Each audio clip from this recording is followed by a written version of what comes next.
Hi everyone, my name's Charlie. I'm one of the co-founders here at Trident Search, and this is another episode of Trident Talks. This particular series, we're talking to CEOs within the cybersecurity space to give them a platform to tell us about life at the top during 2023 and previous years and how they got there, whilst also giving them a platform to raise awareness and, I guess, promote their business to some degree. So I'm really excited. And equally excited to welcome Rob Demain, who's the CEO and founder of E2E Assure. Rob, welcome. How are you doing? Very well, thank you. Good, good. For those that don't know you, would you like to introduce yourself in a bit more detail? Sure. Yes, I'm Rob. I founded E2E Assure nearly 10 years ago. So it's our 10th birthday next week. So yeah, I guess I've been here doing this a while. Yeah, I'm the CEO of the business. We're mainly UK focused. We do threat detection response, more traditionally called SOC and MDR, and that's our sole focus. So that's a single area of cybersecurity that we specialize in. Okay, awesome. Well, happy birthday for next week, you say? Thank you. Yeah. What's the company going to do for the 10-year celebration? Got anything planned? Well, it's very difficult to get everyone together because we're very distributed around the country. Sure. So we're going to do a series of smaller celebrations and send some birthday cards out and some cake and things like that. Okay. So basically spread it out over a period of time to up to Christmas as well. So we're not having a big fanfare thing this year. Again, this is probably our busiest time of year as well. Yeah. I know, especially after the summer's gone, but I hope that goes well. I'll wait my invite at the post. Okay, awesome. So how did you get to where you are now? Did you kind of always have the mindset, right, okay, I guess if we actually cast it all the way back, what led you to found E2E? Yeah, sure. So I mean, I've kind of always been in cybersecurity, but that was a long time ago. So the late 90s is when I kind of started. It wasn't really called cybersecurity then, but I had an interest in doing it. I did have a job originally working for a large firm in the education sector, connecting schools and universities to the internet. And during that process, I met a startup cybersecurity company. I ended up working for them for 4 years in the city, mainly in the banking sector. And then they were acquired, and I left and set up on my own with a colleague, consulting in the city in cybersecurity. At the time, it was connecting banks and clearing houses to the internet and starting to do online payments and building security gateways. And then security operations followed pretty quickly after that. And that became a sort of speciality that we did as a consultancy business for many years, including large telcos and other areas of large business. But the goal really was to be able to do something, to create something affordable for everybody, because I guess 15 years ago, SOCs and MDR was very expensive thing to do and self-build. So it's only the major banks and telcos that would have such things. So I kind of thought, well, actually, you probably don't need all the things that you know they're buying. And the other thing I realized is that sort of working with the analysts, the users of the technology, I found that a lot of the technology wasn't really focused on delivering the operational capability that the people using it were trying to do. So you'd often see lots of money spent on lots of technology, but not on how to build the effective security operation. So that really led to setting up my own security operations business, really off the back of that experience. I think that's a similar story for a lot of founders that kind of think they can do it better themselves in a way. Yeah. That's equally true for myself and Josh, the founders of Trident. That's one of the major reasons why we started. There's quite a few points there I'd love to kind of address, but you mentioned that the technology was just so either it wasn't there, but if it was just so overpriced. There's a lot of synergy in today's market as well, actually. There's so many companies out there who charge a fortune. I saw something on socials the other day. So at that point, so it's grown organically from when you started doing consulting, and it's just kind of evolved into what it is today. Well, I made a conscious decision to create a managed service business. Sure. The previous businesses before that were consultancy focused, but I really wanted to have managed service revenue. Okay. That was absolutely essential. I knew I couldn't be a consultant in the city and have a consultancy firm and lots of consultants. Wasn't really what I wanted to do. Sure. So I wanted to have what's called recurring revenue. So, year contracts or more. Okay. And was the business model I was trying to achieve after spending many years of consulting. Okay. So casting your mind back, it's quite interesting because obviously you're the CEO and founder.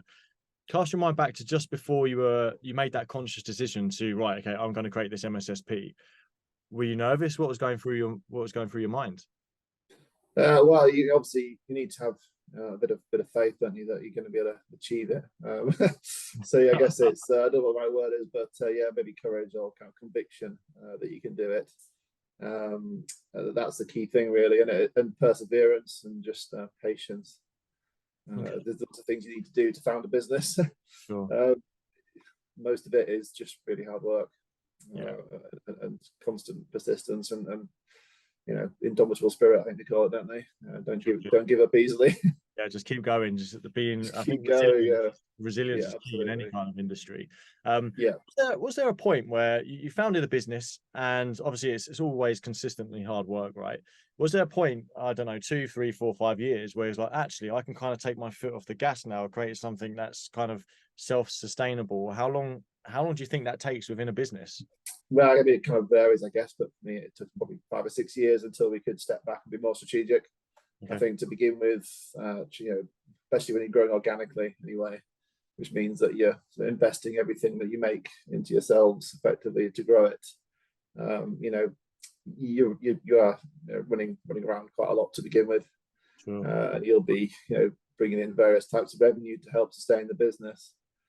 So it's not like, you know, day one all of a sudden you're 100% MSSP. It wasn't like that. That was the vision. So we had to, you know, head towards that.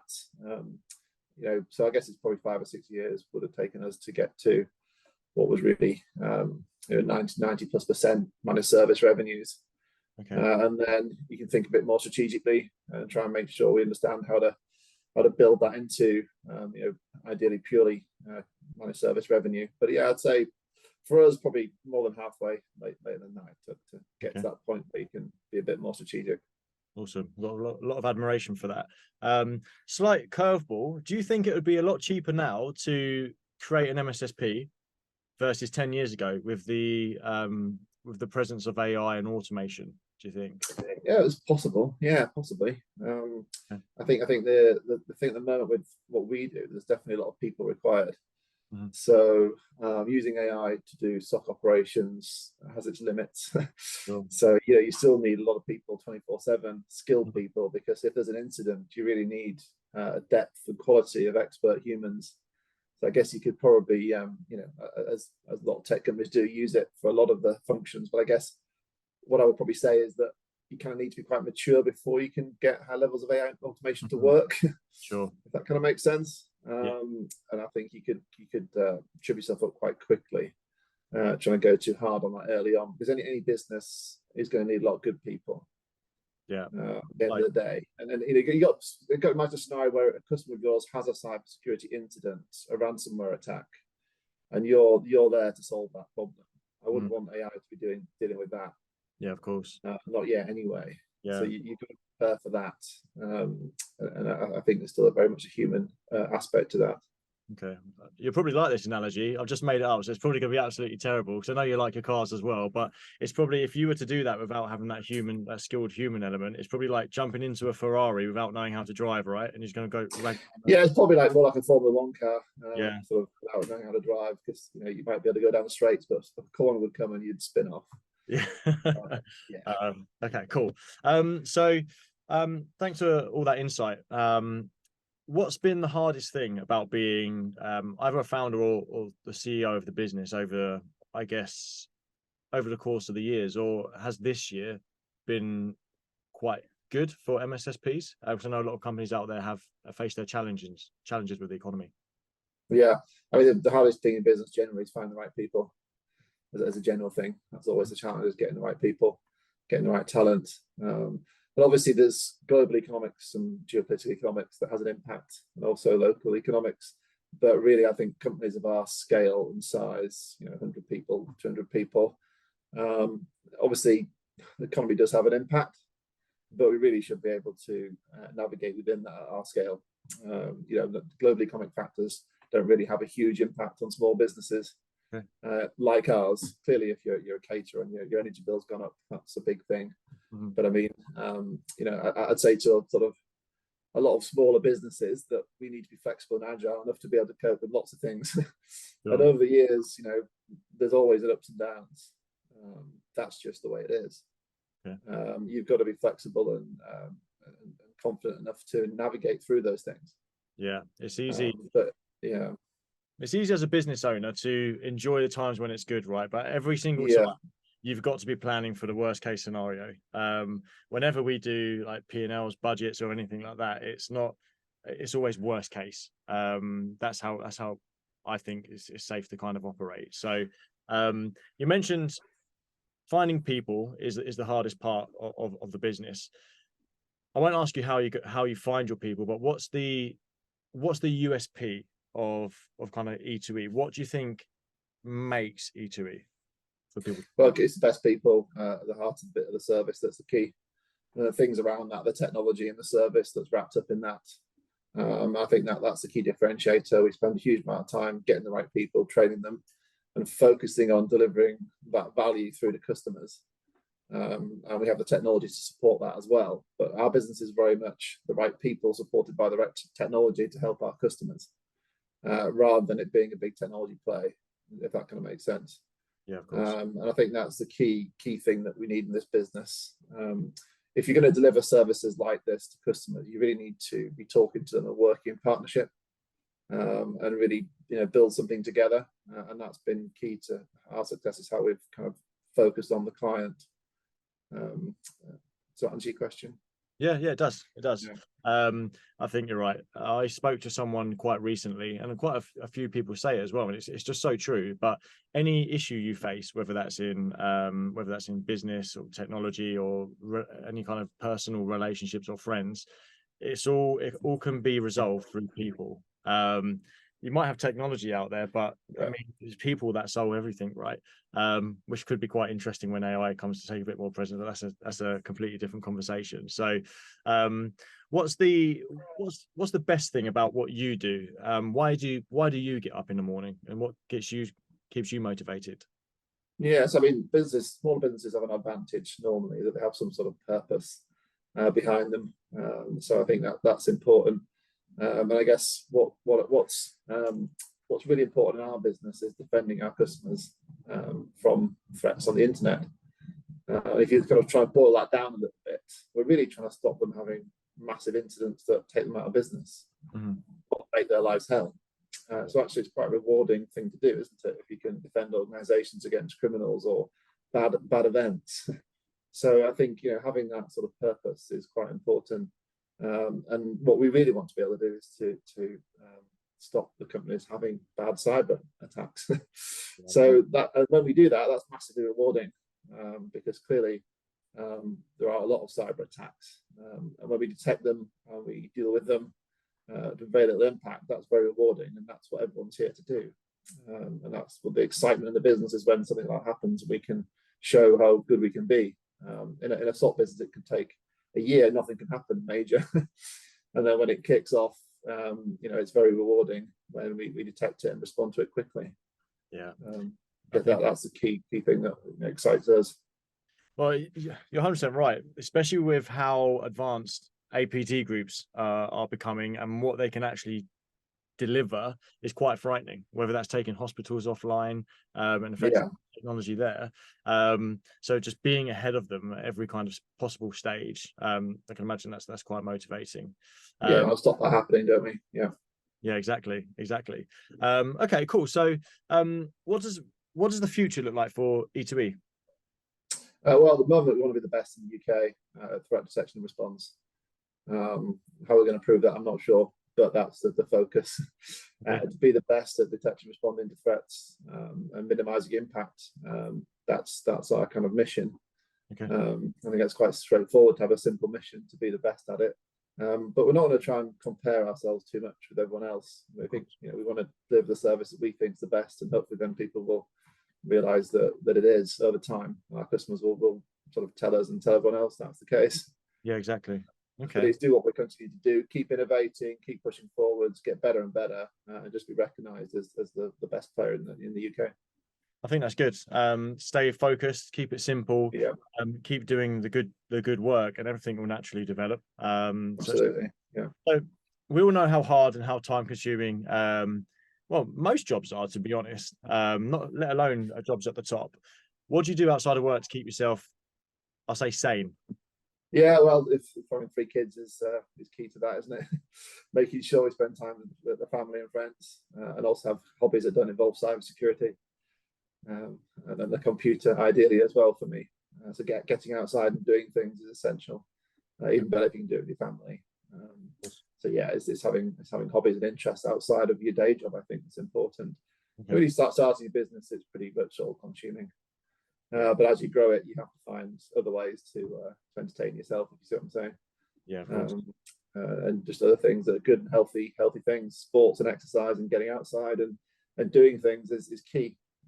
And trying to have routine as well.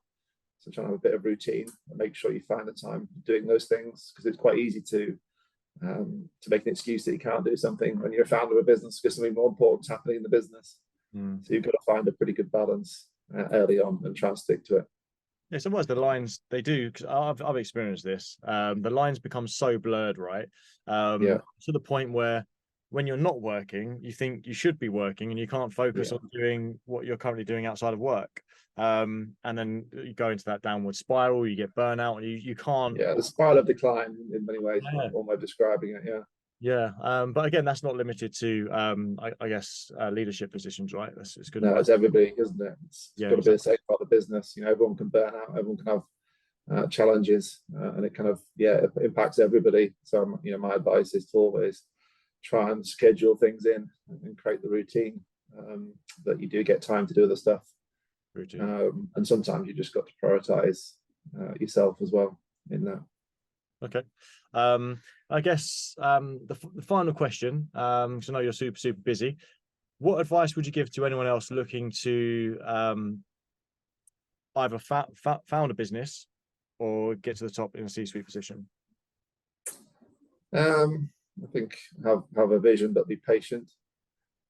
Also, don't compare yourself with other people. I see a lot of people sort of comparing themselves. It can be quite negative to have that going on, if you see what I'm saying. It can slow you down, worrying about what everyone else is doing. I think anyway.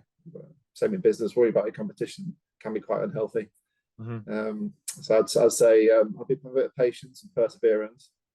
And it's not gonna. It's very unusual to be an overnight success, and you're gonna get knocked back a fair few times. That's always going to happen. And just when you thought you've got there, you're going to get another setback. So yeah, I think I describe it as it's not like this. You don't start here and end up here. It's more like this. Lots of ups and downs, but if you can generally see the trend that you're getting to where you want to go, that's the right thing, and hang on to that, even though it may be jumping up and down in day to day or week to week, month to month. But yeah, I mean, try and find the right people early to go on that vision. Particularly building a managed service business, you're going to need the right people around you to help you deliver that vision. So it's get the right people and be patient, and then don't expect to be an overnight success. Persevere. Okay. I think it's some really valuable advice there, especially around the competitor analysis, right? I found over the years that social media now can have quite a negative effect, including like LinkedIn now, for example. There's a lot of kind of influencer-esque type things going on there, and that's great. Kind of do what you do, but as a business, the more time you spend focusing on them, is the less time you're spending focusing on being focused in your business. So fully understand that. And I think patience is key, as you say, and people do need to understand it's up and downs, peaks and troughs. So the good and the bad. So okay, awesome. Well, Rob, thanks so much for some insight into who you are and what you're currently doing. Yeah, I'm sure if anyone's got any questions, you'll be happy for them to reach out to you. And it'd be a pleasure. Yeah. Thanks so much, and I'll speak to you soon. Cheers, Charlie.